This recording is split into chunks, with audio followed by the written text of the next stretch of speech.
గారికి మరి ఉన్న కమిటీ చైర్మన్ల జెడ్పీటీసీలు ఎంపీటీసీలు అందరికీ ఇక్కడ సమావేశమైన ప్రతి ఒక్కరికి నా హృదయపూర్వక నమస్కారాలు. మొదటిగా నూతన సబ్స్టేషన్ ప్రారంభోత్సవ కార్యక్రమంలో పాల్గొన్న అందరికీ నా హృదయపూర్వక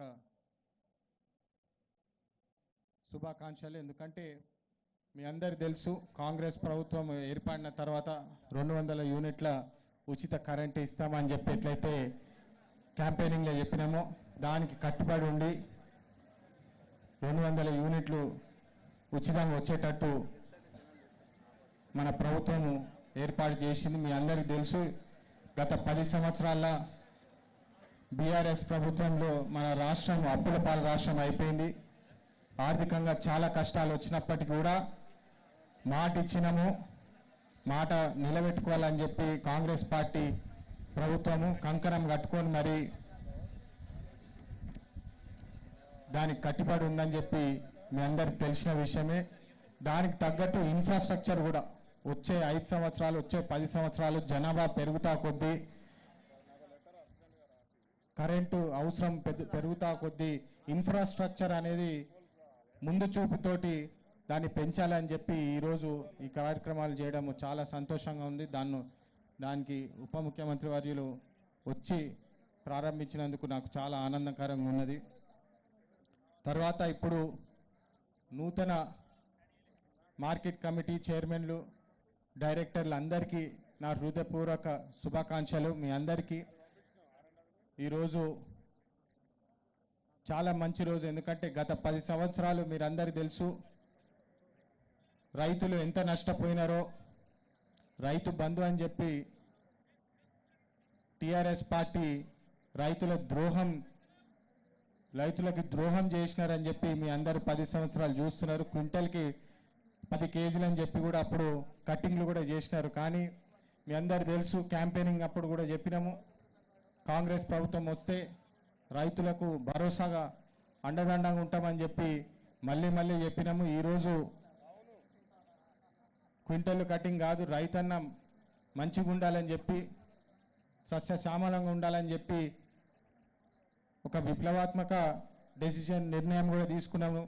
ప్రభుత్వం తరఫున దాదాపు 30,000 కోట్లతోటి రైతుల రుణమాఫీ కూడా చేసినారు ఈ ప్రభుత్వం అని చెప్పి మీ అందరికీ సభాముఖంగా తెలియజేస్తున్నాను. మీ అందరు తెలుసు, ఆర్థికంగా కష్టాలు ఉంటే ఎన్ని స్కీమ్లు ఉన్నా, ఎన్ని గ్యారెంటీలు ఉన్నా, రాష్ట్రం ఆర్థికంగా బలంగా లేకపోతే దాన్ని కట్టుబడి ఉండడం చాలా కష్టం. అయినప్పటికీ రైతు రుణమాఫీ చేసి తీరుతామని చెప్పి ఏదైతే మన రేవంత్ రెడ్డి గారు కంకణం కట్టుకొని చెప్పినారో అందరి ముందు, దాని ప్రకారమే నిర్ణయాలు తీసుకుంటున్నారని చెప్పి మళ్ళొకసారి బట్టి గారి సమావేశంలో ఖచ్చితంగా అందరు రైతులకు అండుదంగా ఉండామని చెప్పి మీ అందరికి మళ్ళొకసారి భరోసా ఇస్తున్నాను. ఇంకో ముఖ్యమైన విషయము చెప్పాలి, ఈ ఎల్లంపల్లి ప్రాజెక్ట్ ఆర్ఎన్ఆర్ స్కీము దాదాపు 10 సంవత్సరాలు బీఆర్ఎస్ ప్రభుత్వంలో ఆ ప్రాజెక్టు స్టార్ట్ అయినప్పటికీ కూడా ఆర్ఎన్ఆర్ ప్యాకేజ్ ఇవ్వలేదు, సెటిల్మెంట్ ఇవ్వలేదు. అప్పుడు ఎంపీ ఎలక్షన్స్ అప్పుడు కూడా మీ అందరి ముందు వచ్చినప్పుడు కూడా ఇదే మాట ఇవ్వడం జరిగింది, ఖచ్చితంగా ఆర్ఎన్ఆర్ సెటిల్మెంట్ కూడా చేస్తామని చెప్పి, బాధితులకు అండదండంగా ఉంటామని చెప్పి ఈరోజు ఉప ముఖ్యమంత్రి వర్యుల చేత 18 కోట్ల చెక్ కూడా రిలీజ్ చేయడం చాలా ఆనందకరంగా ఉన్నది.